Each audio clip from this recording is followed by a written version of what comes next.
My first reaction to the story was how tangible and relatable this very, pleasantly simplistic linear story is, about this couple kind of getting harassed by someone that, is it harassment, or is he just being friendly, or is he just weird, and should we think that he's weird, or is he just not like us, and then just, are we being paranoid? And so it's something that could happen to anybody.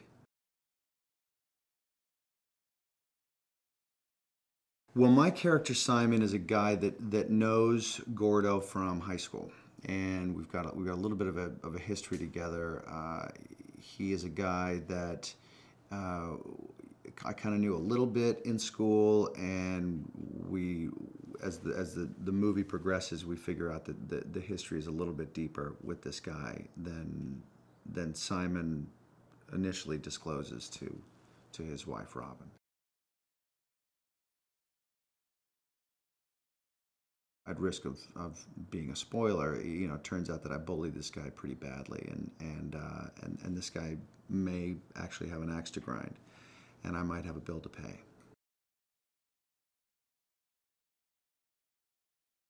Joel's just a very tasteful actor who's not going to hit you over the head with some quirk, and be overly eccentric. And he this character is very grounded, but there's just enough of sort of eccentricities to kind of get you off balance, and that starts to eat at my character and Rebecca's character, and it seems like Joel's got that all arced out and paced out to where it kind of hits this um, disturbing crescendo at the end.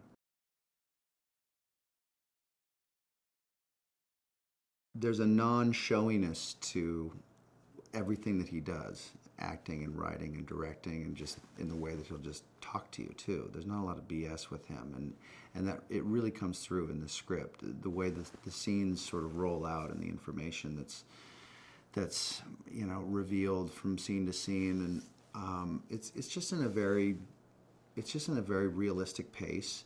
Everybody is processing everything in a way that you or I would, so therefore it's easy to be affected by what you're watching because that's the way you do it. And it takes a lot of talent to do that, and a lot of restraint to not overwrite something, overact something, overdirect something. He's got a real sure hand, like I said.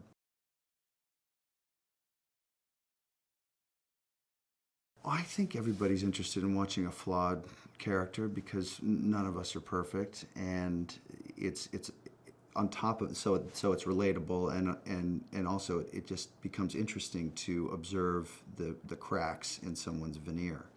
It's an interesting thing to act, and it's also an interesting thing to watch as an audience member.